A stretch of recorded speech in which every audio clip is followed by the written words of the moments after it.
In the bustling shipyards of Greenogue, Scotland, where the hammering of skilled craftsmen had echoed for generations, a boy named William Kidd drew his first breath around 1645.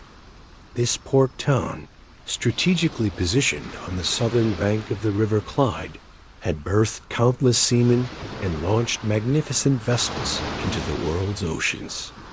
Greenogue's harbor teemed with activity as merchants, fishermen, and shipbuilders plied their trades along the weathered stone quays. The town's prosperity depended entirely upon the sea, with its narrow cobblestone streets leading inevitably to the water's edge. Here, beneath the shadow of the Inverclyde Hills, young boys like Kidd learned the ancient arts of seamanship, navigation, and the unforgiving discipline required to survive the world's treacherous waters. The salty air and the sight of towering masts shaped young Kidd's destiny from his earliest days, as he absorbed the maritime culture that flowed through Greenock's very foundations like the tide itself. Years later, the winds of fortune carried this ambitious Scotsman across the Atlantic to the growing colonial city of New York, where opportunity beckoned to those bold enough to seize it. Here, amidst the merchant houses and bustling docks of what rapidly becoming America's premier commercial hub, Kidd established himself as a respectable sea captain. The merchant houses of New York in the 1680s and 1690s were formidable enterprises, often family-owned dynasties that controlled vast trading networks stretching from the Caribbean sugar plantations to the fur-trading posts of the northern colonies.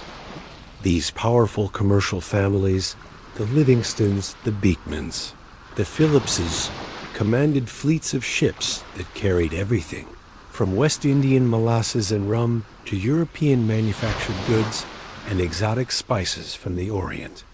They financed voyages, insured cargoes, and maintained networks of agents in ports from Boston to Charleston, their influence extending far beyond New York's harbor into the very corridors of colonial power.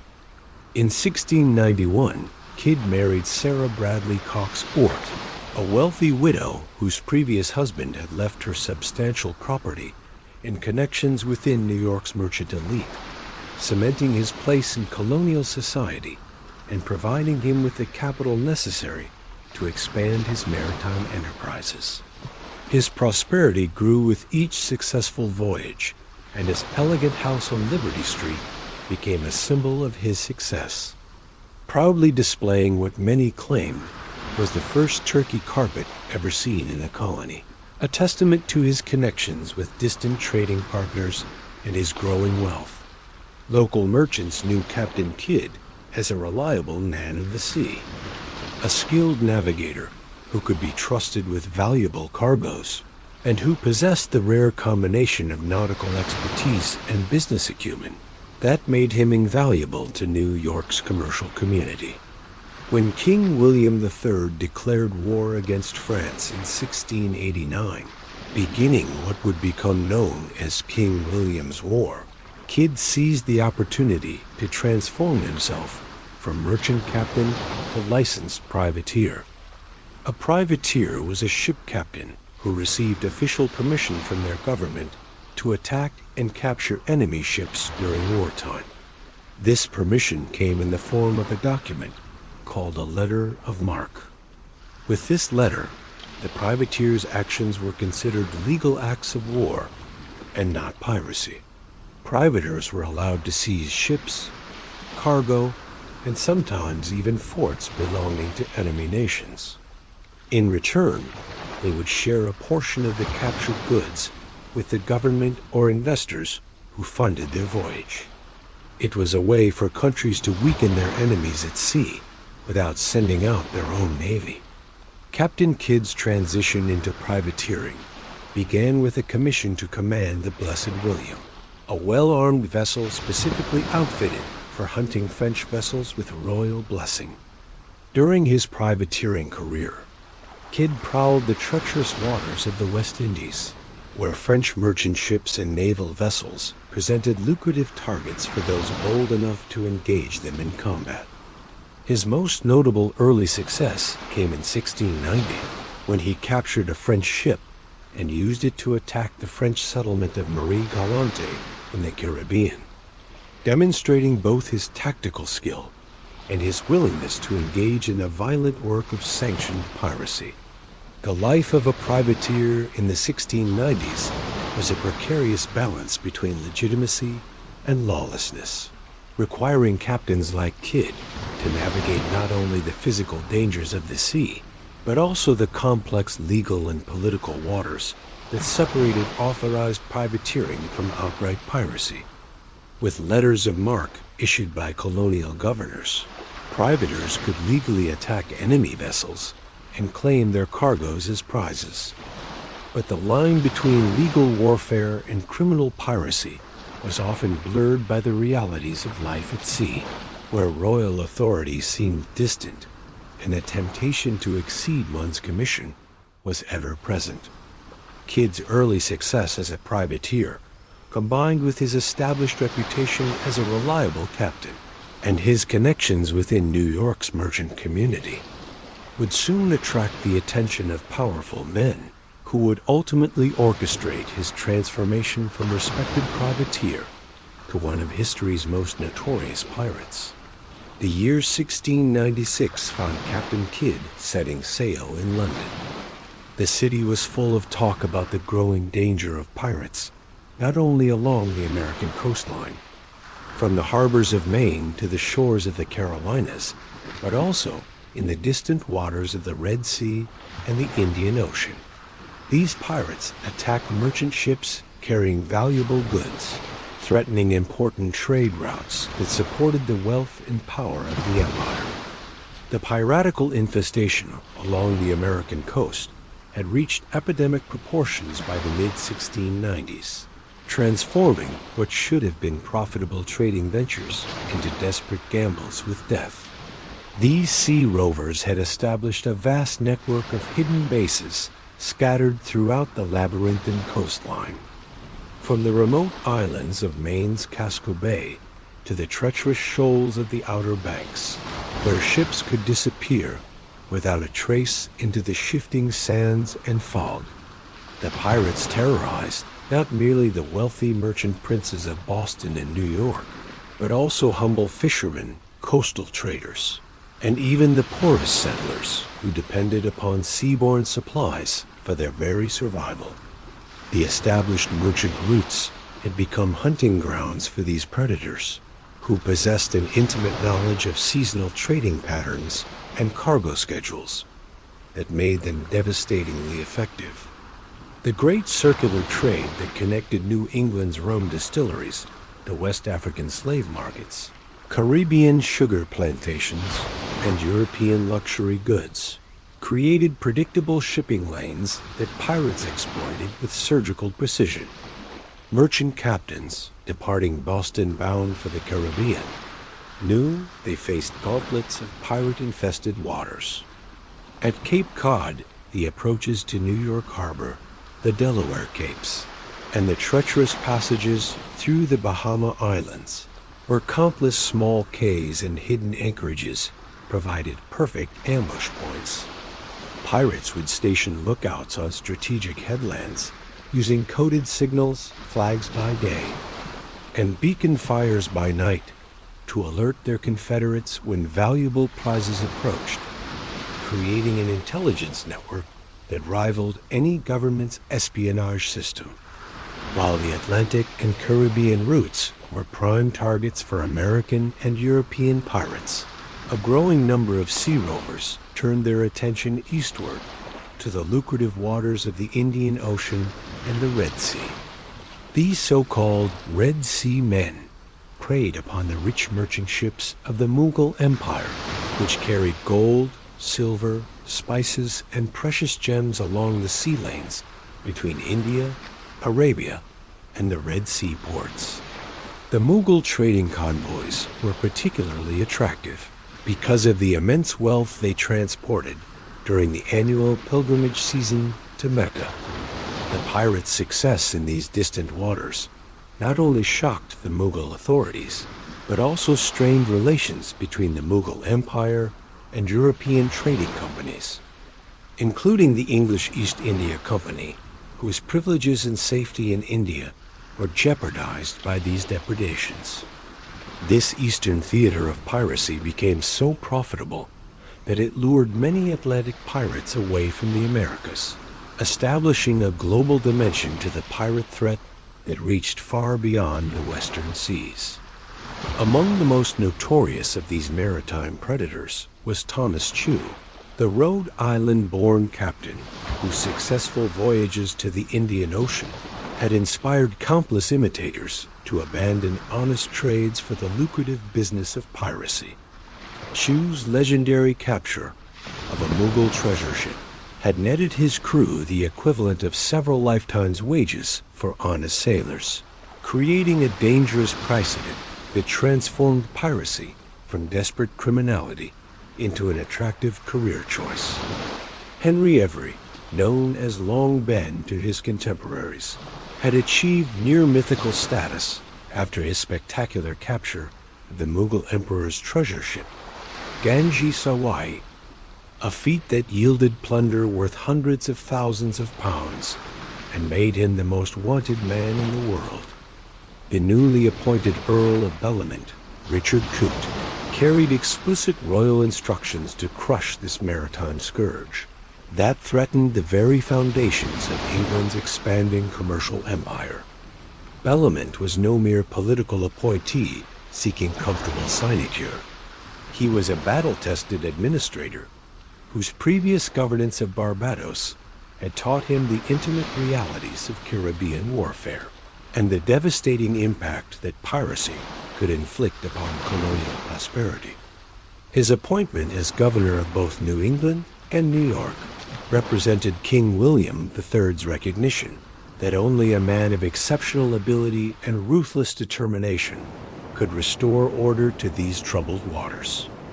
Bellamont possessed not only administrative experience, but also significant political connections at court, including friendships with powerful Whig politicians who shared his vision of expanding English commercial dominance through aggressive anti-piracy measures.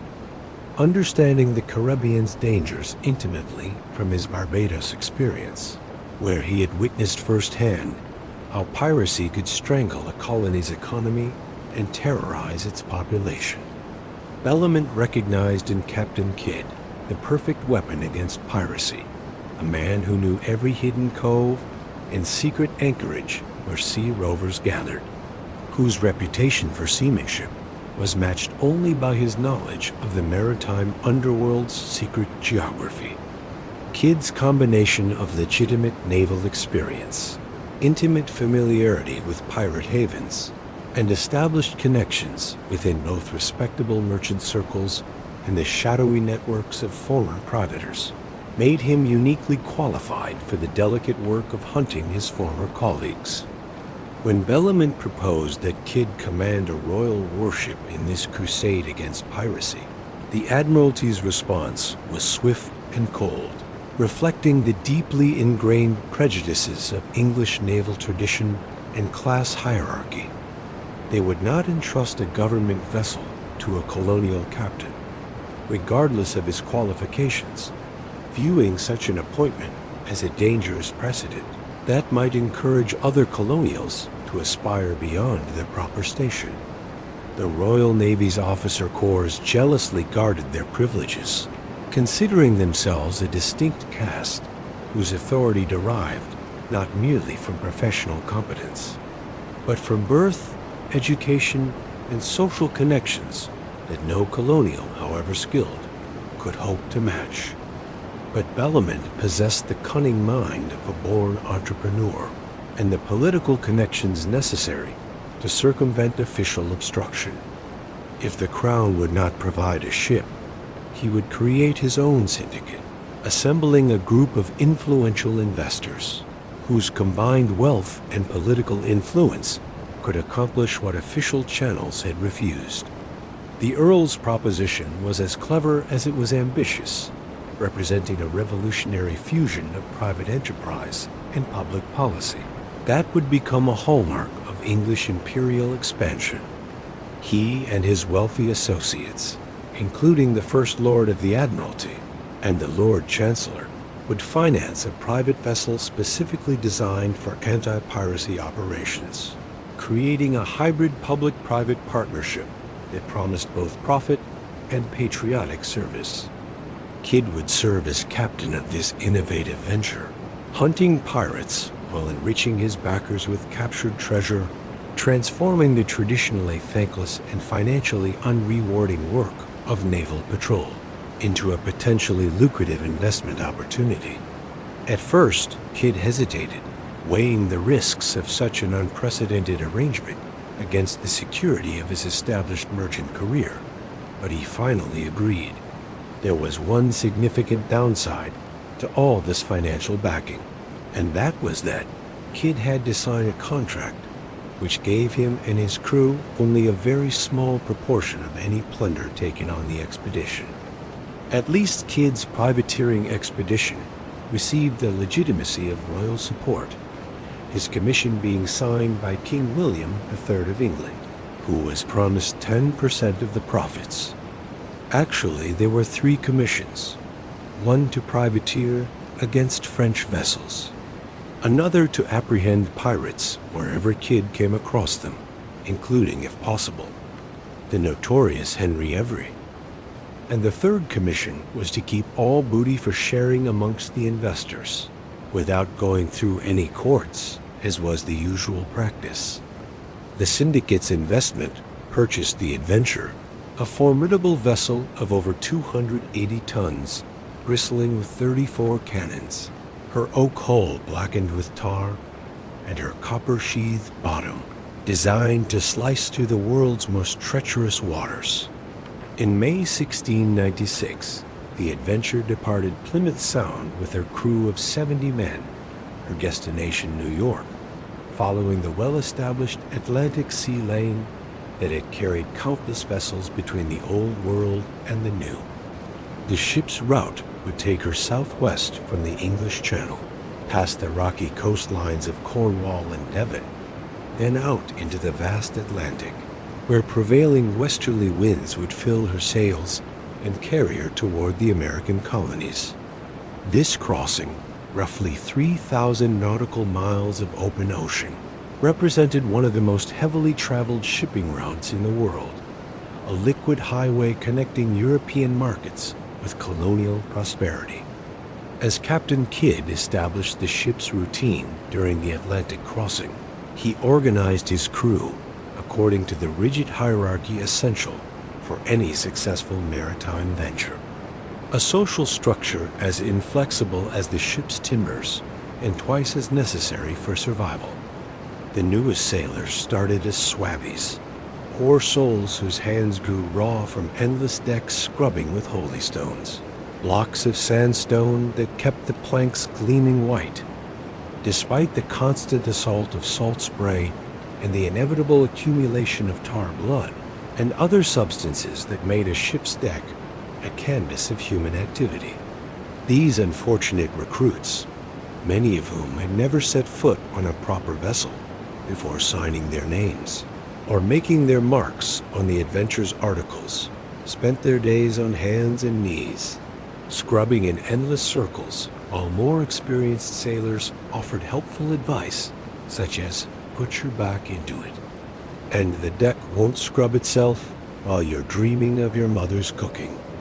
Those who proved reliable in these menial tasks and demonstrated they could follow orders without endangering themselves or their shipmates might eventually rise to more prestigious positions, perhaps boatswain, overseeing the intricate dance of sail handling that required split-second timing and absolute trust between crew members, or quartermaster, managing the ship's precious supplies with meticulous care while maintaining the delicate balance between rationing and morale. That could mean the difference between a successful voyage and a mutinous crew. The ship's hierarchy extended through able seamen who could hand, reef, and steer with professional competence. Ordinary seamen, still learning their craft, but capable of following complex orders. And the specialized craftsman, whose skills kept the adventure functional, the carpenter who could patch a whole breach in a howling gale, the sailmaker whose needle could mend canvas torn by hurricane winds, and the cook whose ability to transform salt pork and hardtack into something resembling edible food bordered on the miraculous. During the voyage, Kidd encountered a French fishing vessel near the Newfoundland banks. Those fog-shrouded waters, with a collision of warm Gulf Stream currents with Arctic waters, created some of the richest fishing grounds in the world.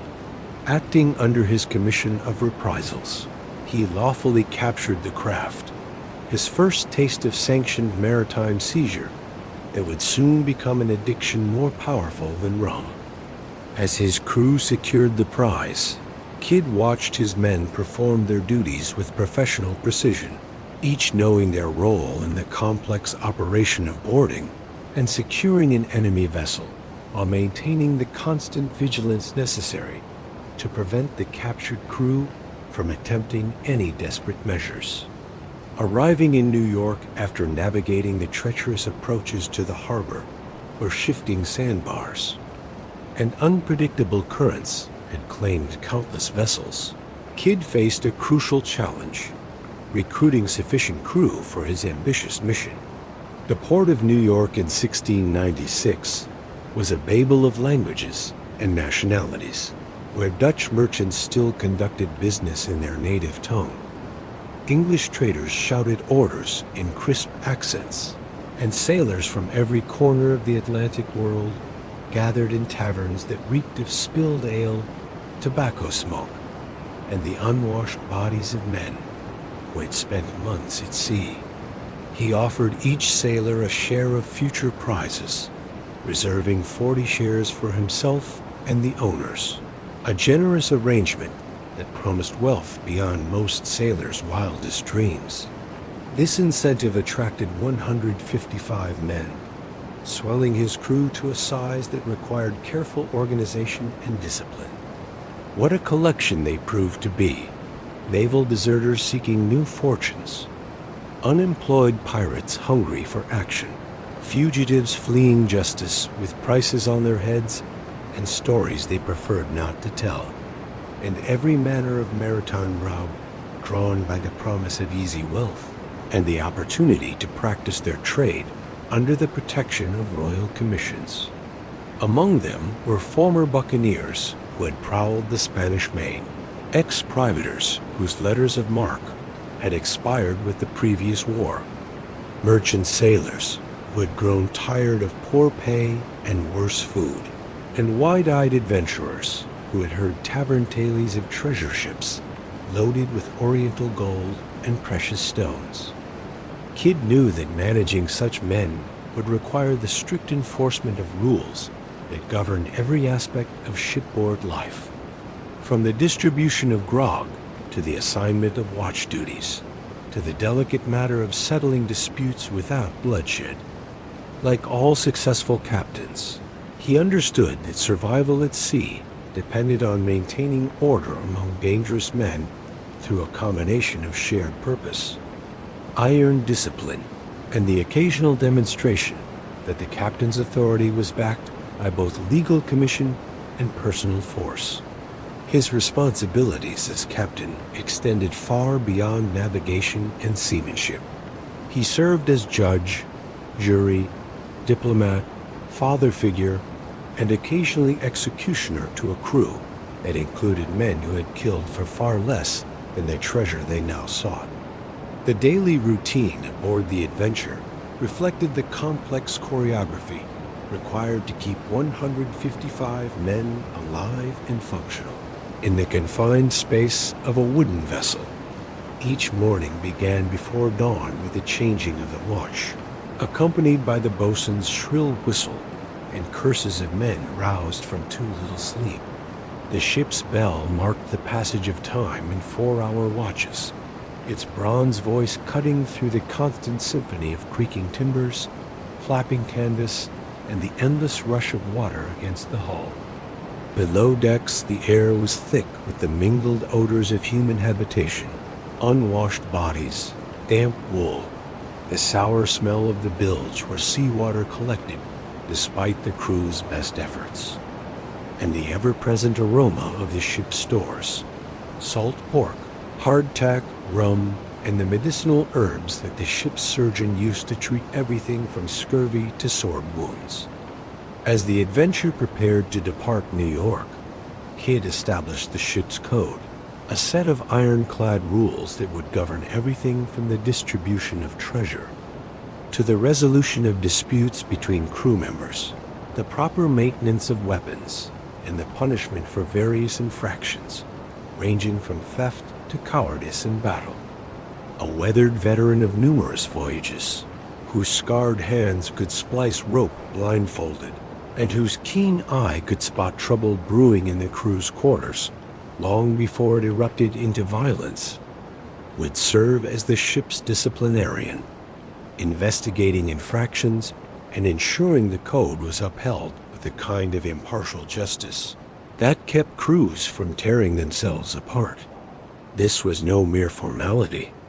Failure to maintain discipline among 155 armed rogues could transform the Adventure from a hunting vessel into a floating battleground where former allies settled old scores with cutlass and pistol.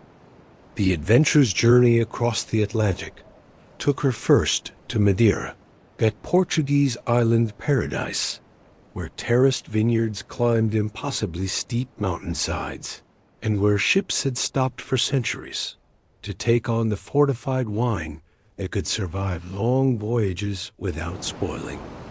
Here, Kidd's crew loaded wine and provisions while maintaining the daily routines that kept any ship functioning. The endless cycle of watch-standing, sail-tending, and maintenance that separated professional mariners from the landlubbers, who imagined that sailing involved nothing more than pointing a ship in the desired direction and letting the wind do the work. Each dawn brought the same ritual, the watch bell clanging 6 times as swabbies emerged from their cramped hammocks, slung between the ship's cannons in the space that served as their quarters, to begin holy stoning the deck while cursing the day they had ever seen salt water. The boatswain's whistle pierced the morning air, calling all hands to their stations in the precise choreography of maritime life. That had evolved over centuries of trial and error, with each mistake measured in human lives and each improvement purchased with bitter experience. From Madeira, the Adventure followed the traditional route south to the Cape Verde Islands, those Portuguese outposts off the coast of West Africa, where ships could take on salt fresh water and the other supplies necessary for the long journey around the Cape of Good Hope. The route took them through the doldrums, that frustrating region near the equator, where winds died to nothing and ships could drift for weeks under a merciless sun that turned the deck into a griddle, and the crew into walking examples of heat exhaustion. Throughout each day, Kidd observed his crew performing the essential maintenance that kept the Adventure seaworthy.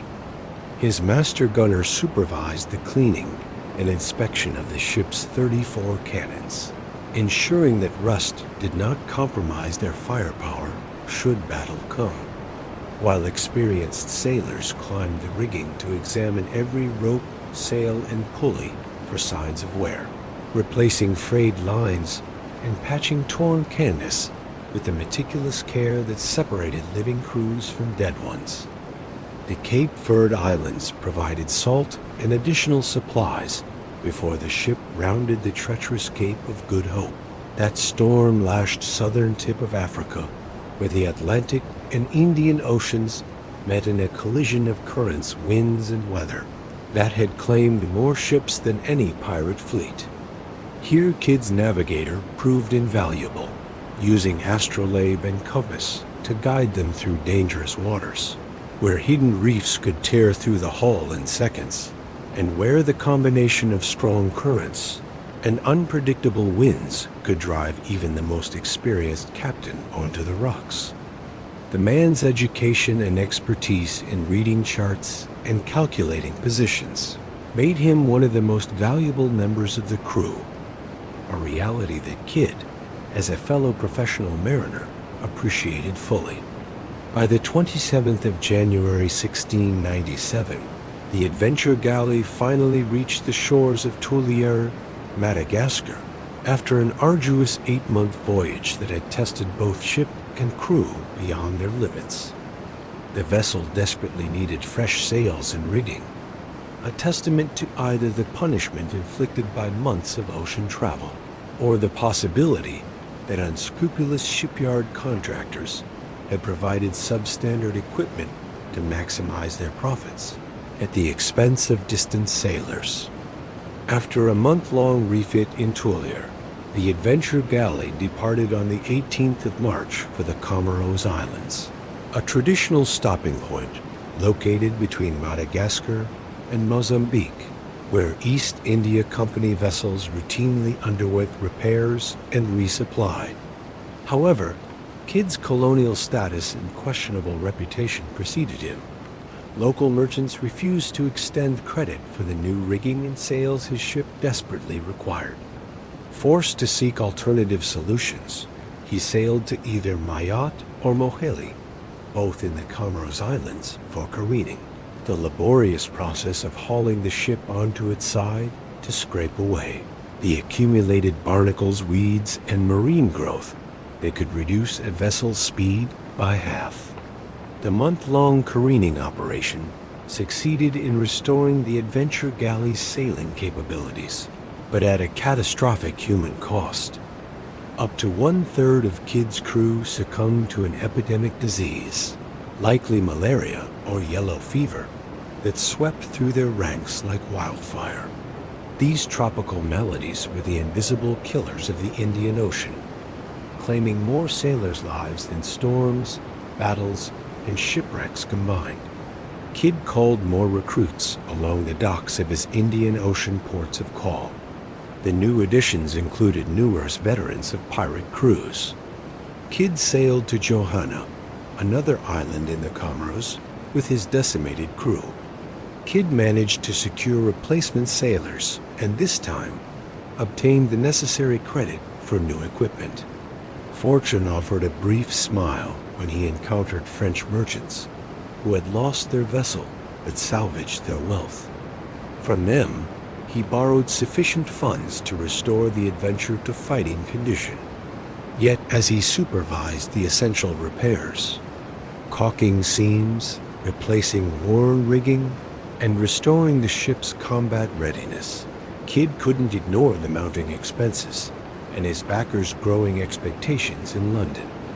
Captain Kidd confronted the moment that would transform him from hunter to hunted as he felt the crushing weight of his failures more and more. No significant pirates had been captured. No major prizes taken beyond that single French fishing vessel months earlier. His backers in London expected substantial returns on their investment, while his crew grew increasingly restless and vocal in their complaints. The professional organization he had maintained had kept them unified in pursuit of legitimate prey. But what would happen when he redirected that same professional efficiency toward illegal targets? The psychological transformation from legitimate privateer to outright pirate didn't occur in a single dramatic moment, but rather through a gradual erosion of moral boundaries. Like all who eventually turned to crime, Kidd had wrestled with temptation during the long months at sea. The sight of rich merchant vessels sailing undefended, the knowledge of treasure-laden fleets passing within striking distance, and the constant pressure of his unsuccessful mission had slowly worn down his resolve until the distinction between legal and illegal prey became increasingly meaningless. The adventure's course carried her back across the Indian Ocean to Bob's Key, a strategic island positioned at the entrance to the Red Sea between Yemen and Djibouti. With a legendary Mocha fleet was expected to pass. This convoy represented one of the most valuable targets in all the world's oceans. The lucrative traffic between Surat in current India and Mecca in Saudi Arabia. They carried Muslim voyagers on the Hajj pilgrimage, along with Yemen's booming coffee exports that had made the port of Mocha synonymous with the precious beans that Europeans craved. The Mocha fleet that Kidd awaited consisted of 14 merchant vessels, a diverse collection of Moorish, Dutch, English, and Arab ships loaded with treasure from the Mughal pilgrimage trade. These annual convoys carried not only coffee and spices, but also the accumulated wealth of Indian merchants, precious stones, and gold. The fleet's significance extended beyond mere commerce. It represented the lifeline connecting the Mughal Empire's faithful with their spiritual obligations, making it both incredibly valuable and politically sensitive. The pilgrim fleet set sail from Mocha on the 11th of August 1697, under escort from a fleet of 3 European ships, a defensive measure implemented after Henry Every's devastating attack on a similar convoy. 2 years before, on the 7th of September 1695, during Aurangzeb's reign, the greatest ship in the Mughal fleet, named Ganges Sawai, was captured by the English pirate Henry Avery, while en route from present-day Mocha, Yemen, to Surat, India. The loot totaled somewhere between 200,000 to 600,000 pounds, including 500,000 gold and silver pieces. Every spectacular success had sent shockwaves through the maritime world, inspiring countless pirates while forcing the Mughal authorities to strengthen their defensive measures.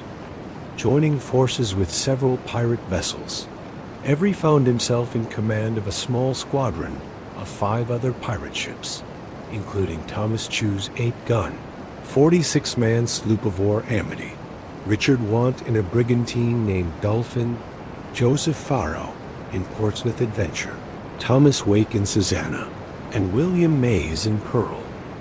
When Henry Every's crew boarded the Ganges Sawai in September 1695, what followed was several days of violence that shocked observers of maritime warfare. The pirates didn't simply take the treasure and leave. They subjected their captives to systematic brutality as they searched for hidden wealth throughout the ship.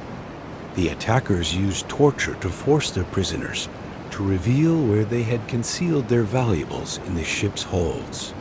Many of the Muslim women aboard faced assault, and some chose to take their own lives rather than endure violation. Those women who survived were taken aboard every ship, the Fancy, as captives. While some have dismissed these accounts as exaggerated stories, the testimony of Every's own men after their eventual capture confirms the brutality. John Sparks, one of the pirates, later confessed that the inhuman treatment and merciless tortures inflicted on the poor Indians and their women still affected his soul. Sparks showed no regret for the actual piracy, which he considered of lesser concern, but expressed remorse for what he called the horrid barbarities committed against the passengers. Another crew member, Philip Middleton, testified that several Indian men were murdered during the attack. He confirmed that the pirates put several to the torture, and that Every's men lay with the women aboard. Middleton noted that some of the female victims appeared to be of better quality than the rest, based on their jewelry and clothing, suggesting they were from wealthy or noble families. The attack had devastating consequences beyond the immediate violence. Among the passengers was an elderly woman of high rank, described as an Umbraw's wife, related to the Mughal king, who was returning from her pilgrimage to Mecca.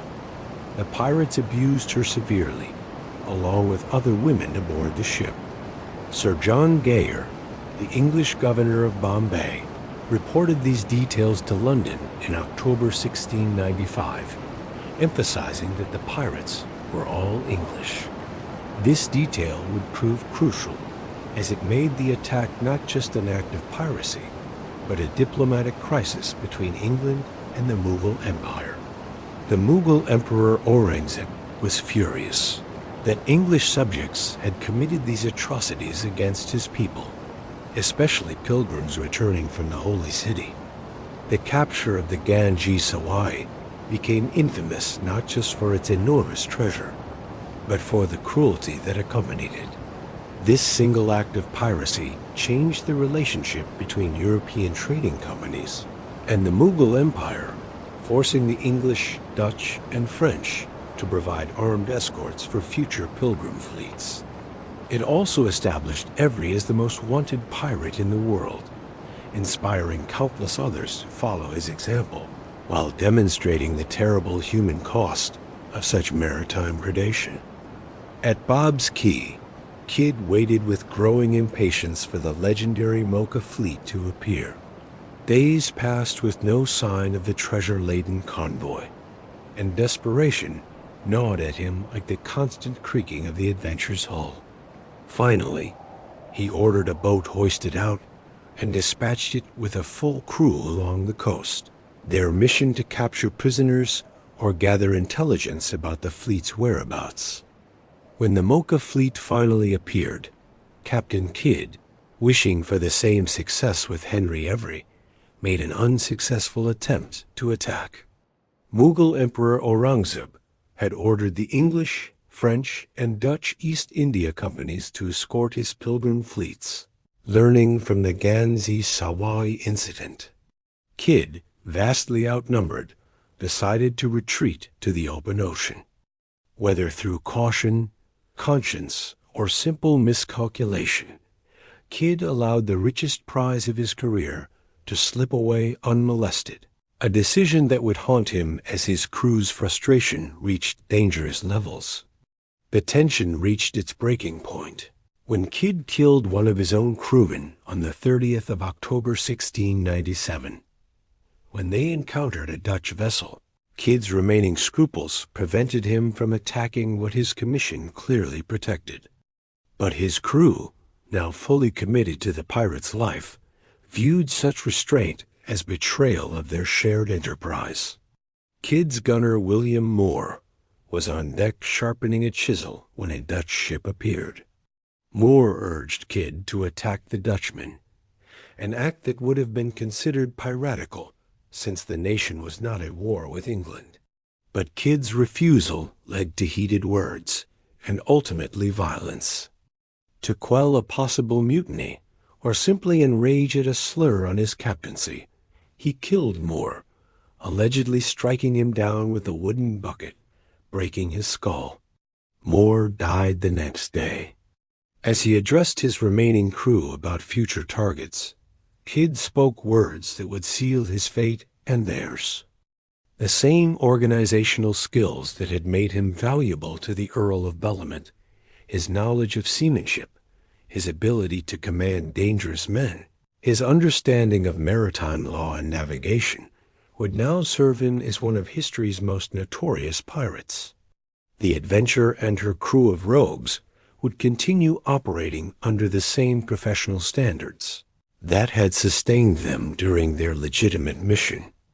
But now, instead of hunting pirates, they would become the very predators they had once pursued. By September 1697, the Adventure reached the Malabar coast, but months of sailing had taken their toll on both ship and crew. The vessel desperately needed repairs, and Kidd required funds to continue his mission. His ship's carpenter had worked tirelessly to address the damage caused by wood-boring forms and constant moisture, but more extensive work was needed to keep them seaworthy. Having crossed the line from privateer to pirate with that first hostile shot, Kidd found himself committed to a path from which there could be no honorable retreat. He ordered the Adventure across the Indian Ocean yet again, her crew maintaining their professional routines, even as they pursued increasingly desperate measures. Along the Malabar coast, fortune finally smiled upon them. A Moorish vessel appeared on the horizon, and Kidd's expertise in naval tactics secured his first true prize. Though owned by Moorish merchants, the ship carried an English master named Parker and a Portuguese named Dom Antonio. Kidd's transformation into a true pirate revealed itself in his treatment of these captives. Gone was any pretense of civilized warfare. Following the brutal customs of his new profession, Kidd hoisted his prisoners up by their arms and beat them with the flat of his cutlass, demanding to know where treasure lay hidden. The professional discipline he maintained among his own crew did not extend to mercy toward his victims. Yet for all this cruelty, the prize yielded disappointingly little, merely a bale of pepper and a bale of coffee. When the adventure touched at Karawar to take on supplies, Kidd discovered that news of his attack had already spread among the merchant community. 2 Englishmen came aboard, inquiring specifically about Parker and Don Antonio. With the cold calculation of an experienced deceiver, Kidd denied any knowledge of these men while secretly hiding them in the ship's hold. The visitors departed with their suspicions unconfirmed, but their distrust evident. For over a week, these 2 wretched men were kept in their hiding place, and once more Kidd put to sea. A Portuguese man-of-war, or a heavily armed naval ship, was sent to cruise after him, and Kidd engaged her for 6 hours. But as he could not take her, and as he was the swifter sailor, he cleared off. Soon after his first piratical captures, Kidd acquired another vessel through a clever trick that showed his growing willingness to bend the law. The target was a Moorish merchant ship, commanded by a Dutch captain, a common arrangement in the Indian Ocean, where merchants often hired foreign captains for their expertise. As the adventure approached the merchant vessel, Kidd raised French colors on his ship.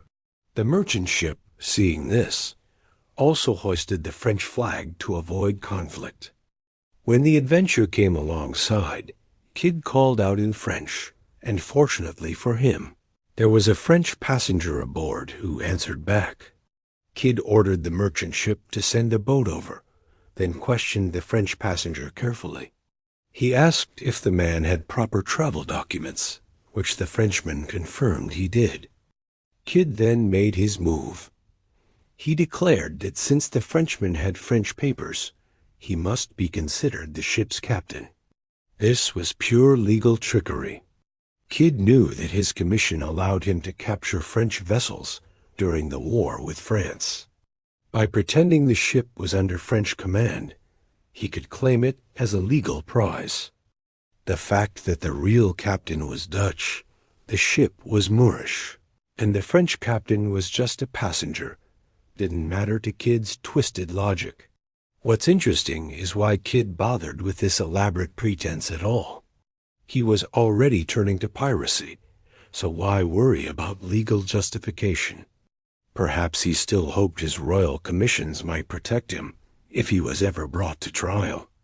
Or maybe old habits die hard. After years of operating as a legitimate privateer, he couldn't quite abandon the idea of legal cover for his actions. This incident marked another step in Kidd's transformation. He was learning to manipulate the law rather than follow it, using his knowledge of maritime regulations to justify increasingly questionable actions. The line between privateering and piracy was blurring, and Kidd was finding it easier to cross with each capture. Another moderate success came in November off the coast of India, with the capture of the Ruparel, a Dutch vessel carrying a French pass and flag. Kidd, maintaining a crew on the adventure galley, himself sailed the Ruparel after renaming it the November. Into 1698, the big prize Kidd had been hoping for finally crossed his bow.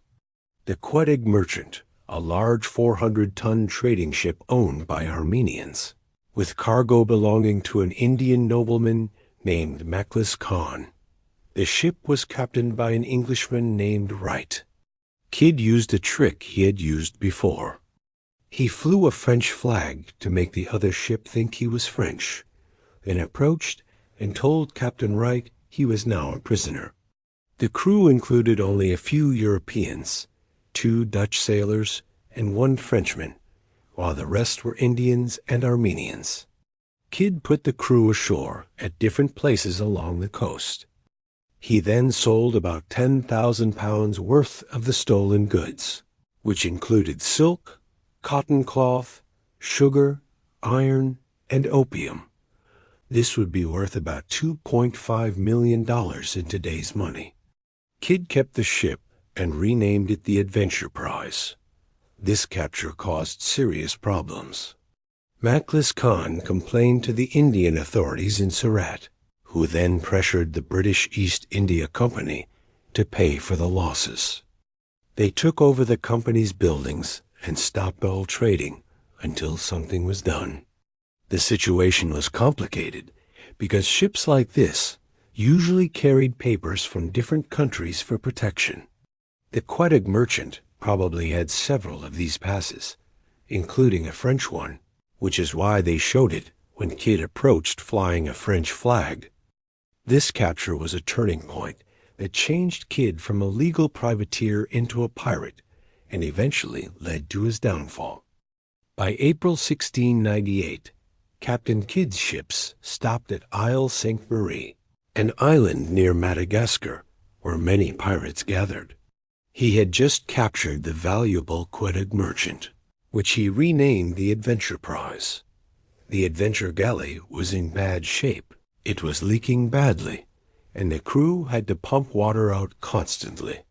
So, Kidd moved all the equipment and cannons from the adventure galley to the Quedagh merchant and made it his main ship.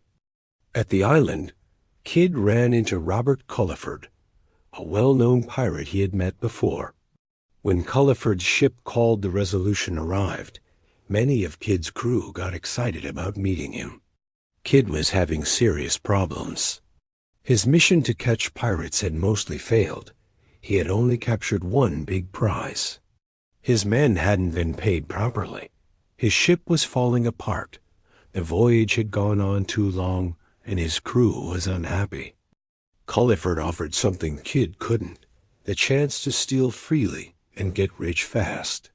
This sounded much better to Kidd's tired and frustrated crew. About 100 of his crew deserted him. They simply walked across the beach and joined Culliford's crew. This left Captain Kidd with only about 13 men who stayed loyal to him. With so few men left, Kidd couldn't sail both ships. He had to make a hard choice. He abandoned the worm-eaten and leaking adventure galley, then either burned it or sank it. Before heading back to New York City, Kidd knew he was in serious trouble. So Kidd decided to sail to the Caribbean and then to New York.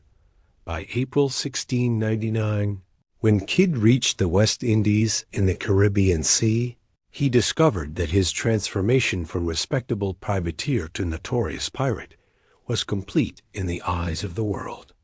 News of his crimes had spread across the civilized world, and he was now wanted as a criminal, rather than welcomed as a servant of the crown. The English government wanted him as a pirate, and several warships were looking for him. He realized his ship, the Adventure Prize, was too well known and would get him caught. So, Kidd hid his ship somewhere in the Caribbean and sold his remaining stolen goods through a man named William Burke, who dealt with pirates. Kidd made his final attempt at deception, transferring his treasure to a smaller sloop named the San Antonio, into which he put all his treasure, while entrusting the Quedagh to a merchant at Antigua named Bolton. This division of assets reflected the careful planning that had characterized his legitimate career, now applied to concealing the fruits of his crimes. On the way, he buried some of his treasure on Gardiner's Island. He thought he could use this hidden treasure as something to bargain with later, maybe trade information about where it was for his freedom. When Kidd got close to New York, he didn't land in the city itself. Some of his old crew members who had turned against him were waiting there. To avoid them, he took a long route around Long Island and landed at Oyster Bay instead. This was much safer than going through the busy waters near Staten Island and Brooklyn. Governor Bellamont of New York wasn't even there. He was in Boston. Bellamont had actually invested money in Kidd's original mission, but now he was scared. He was afraid people would think he was involved in piracy too. He decided his best chance to save himself was to hand Kidd over to England as a prisoner. So Bellamont tricked Kidd. He sent messages promising that Kidd would be treated fairly if he came to Boston. But when Kidd arrived on July 6, 1699, Bellamont had him arrested right away. They put Kidd in Stone Prison, mostly keeping him alone in his cell. They also arrested his wife Sarah and put her in prison too. After that, she never saw her husband again. Prison was terrible for Kidd. The conditions were so bad that people said it drove him crazy, at least for a while. By this time, Bellamont had completely turned against Kidd and other pirates. He even wrote that the people of Long Island were lawless and were protecting pirates. Meanwhile, the political situation in England had changed. The new government leaders thought they could use Kidd to embarrass their political enemies who had originally supported him. But Kidd wouldn't give them the names they wanted. He still believed the important people who had backed his mission would help him if he stayed loyal to them. Some people think he might have been spared if he had cooperated. When the government realized Kidd wasn't going to be useful to them politically, they sent him to London to stand trial. He was charged with piracy and with murdering one of his crew members named William Moore. While waiting for his trial, they put him in Newgate Prison in London. This prison was known as one of the worst places you could end up. Even back then, people called it a horrible place. Kidd spent almost 2 years locked up there before his trial even started. Captain Kidd was found guilty of murder and 5 acts of piracy at his trial in London. On May 23, 1701, he was hanged at Execution Dock in Wapping, along the River Thames. Something unusual happened during his execution. The rope broke during the first attempt, and Kidd fell to the ground alive. In those days, this was sometimes seen as a sign from God that the person should be spared. But the authorities ignored the crowd's calls to release him, and he was hanged again minutes later, this time successfully. After his death, Kidd's body was chained in an iron cage and hung at Tilbury Point on the River Thames, where it remained on public display for 3 years. This was meant as a grim warning to anyone thinking of turning to piracy. Some accounts suggest his body was later buried nearby, but it's also possible that, like other executed criminals of the time, his remains were taken by surgeons for dissection. The idea that Kidd had buried treasure somewhere made him famous long after his death. This belief led to many treasure hunts in different places, where people thought he might have hidden his riches. Some of the most famous searches happened on Oak Island in Nova Scotia. People also looked for treasure in Suffolk County on Long Island in New York, especially around Gardiner's Island, where Kidd actually did bury some treasure. Treasure hunters also searched Charles Island in Milford, Connecticut, the Thimble Islands in Connecticut, and Cockenoe Island in Westport, Connecticut. Some people believed Kidd buried treasure along the Rahway River in New Jersey, across the water from Staten Island. On Grand Menai Line in the Bay of Fundy, people started looking for Kidd's treasure as early as 1875. They searched the west side of the island, thinking he had hidden treasure there during his time as a legal privateer. For almost 200 years, that area of the island has been called Money Cove because of these treasure stories. All these treasure hunts show how the legend of Captain Kidd's buried treasure captured people's imagination. Thank you for listening to Captain Kidd's story, and see you in another video of interesting history.